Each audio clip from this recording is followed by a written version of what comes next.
we're going to be talking to Johnny Muteba from the Pan-African Chamber of Commerce.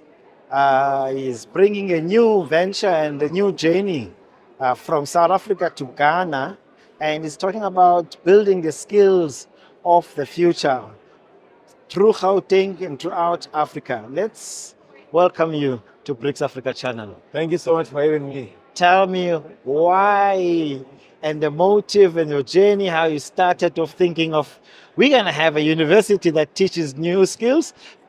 Sankofa, I believe. Yes, most definitely. So I've been working with universities for the past 16 years, primarily here in South Africa, in the main, but eventually we expanded to work with universities across the continent and internationally as well. We realized that a lot of universities are not really equipping young people with the skills that will make them competitive in the future. I saw that gap in the market and I decided to actually set up the Chamber of Commerce. So the journey to the university started actually 16 years ago when the Chamber as an idea was born.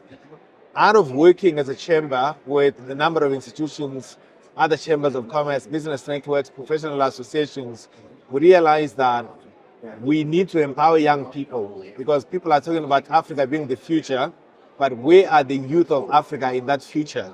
We have to prepare them today. That's the reason why we have decided to set up Sankofa University that is legally registered in South Africa. We are actually starting in Ghana because the name itself comes from Ghana. Basically, we want to lay that foundation at a continental level and make sure that we integrate the skill set. So you acquire the learning in South Africa, you can work in Ghana, you can work in Nigeria, you can work in the US. We truly believe that with technology, you can study anywhere, anytime. And now moving from a trade perspective, that becomes a possibility.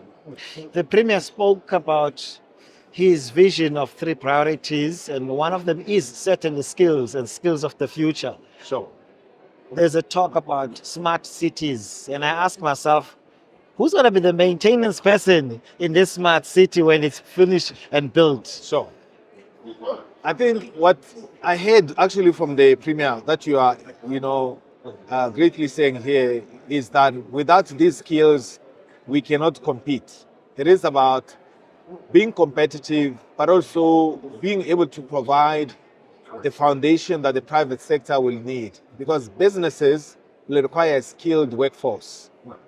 By empowering young people in Gauteng, the economic heartbeat of our continent, we are definitely going to advance Africa collectively. Not only Gauteng alone, because if you look at the number of students who are studying here, it's not only students from South Africa.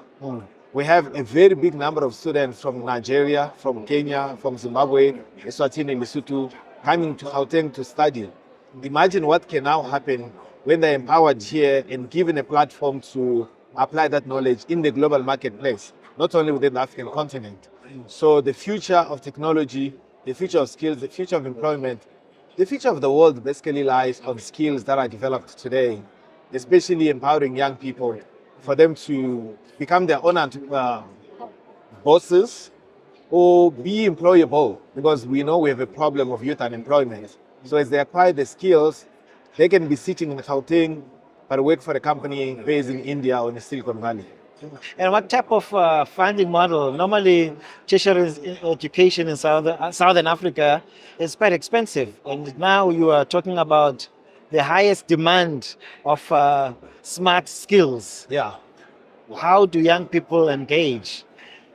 That's a very good question. So what normally happens in this space, it is to partner with companies, right? Multinational companies, but also Pan-African companies. We have a number of companies in Africa that know what the future looks like. It is then a priority for them to invest in that future. We are not going to rely on the parents of these kids to pay for them to study. We need to make sure that a private-public partnership is actually strengthened and established, by the way. So that is basically the model we are looking at. Also international development organizations, the diaspora itself. And I think we've actually not looked at the diaspora far enough. There is a lot of money coming from the diaspora. More than $100 billion comes back to Africa, far more than foreign aid. Therefore, the diaspora can definitely become a partner in funding programs like education, infrastructure, on the continent.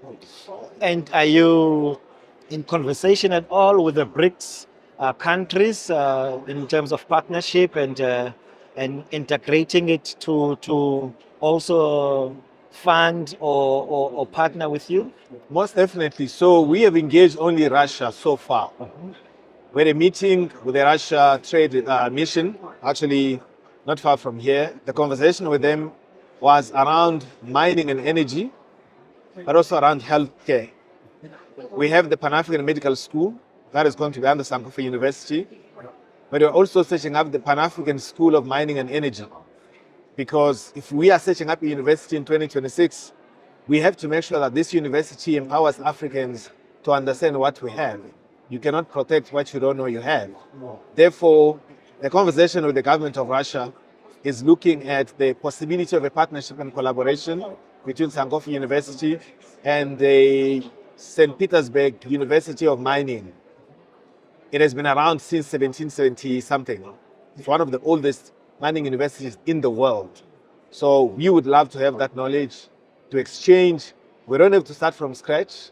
We don't want to try basically like this trial and error. Actually, somebody said, when you are trying, you have failed already. Trying means failing. We don't want to try. We want to make sure that we solidify partnerships on the ground that will help us learn, utilize the knowledge they've acquired over more than 250 years to make sure that we set up these institutions on the African continent. Yeah, we'll Talking about partnership in this Gauteng Investment Conference, who are you engaging with, and are you also speaking to the likes of the Gauteng Growth Developmental Agency? Yeah, thank you so much for that. So we had a meeting with Standard Bank this morning. We did some work with Standard Bank many years ago as the Pan-African Chamber, primarily looking at doing business in Africa. But we also had a meeting just now with Access Bank. I took one of the entrepreneurs that we work with to meet with them because she's looking for funding for businesses. So I had to introduce her there. But there's also colleagues from the Spanish Chamber of Commerce here. These are people we work with.